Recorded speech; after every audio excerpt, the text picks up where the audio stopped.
Around Christmas last year, I was intrigued to discover them. A number of old abandoned farm buildings beyond the backfield to the bushes. When I first stumbled across them, my path was clear and easy, but when I decided to revisit them, just yesterday, spring had sprung the nettles to my knees, the grass to my waist, and the cow parsley to my head. If I'd ventured these parts for the first time now, I wouldn't have spotted it for the overgrowth.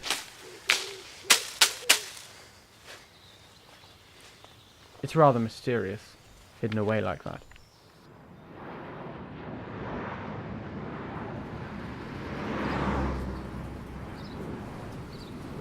The little hideout comprises a barn, a few stables, storage sheds, and the farmhouse itself.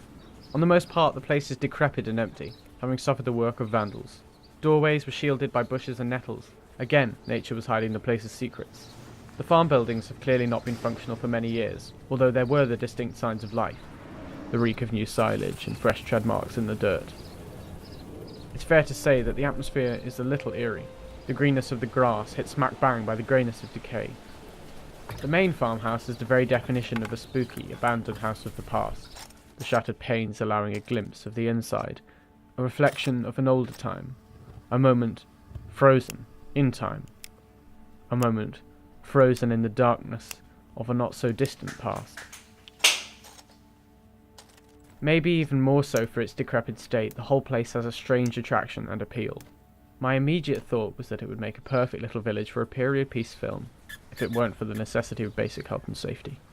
I love the aged, nostalgic surroundings of the coarse, pebble-dashed walls and the crest of the hill over which you could be convinced was the sea. Inside, the house could certainly at one point have been warm and homely, the innocence of a subtle illustration on a child's bedroom cabinet. There's something I think I deeply connect with about these old buildings with historical value.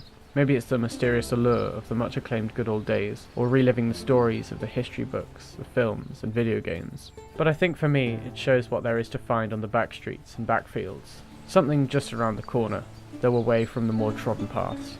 All to be explored and discovered.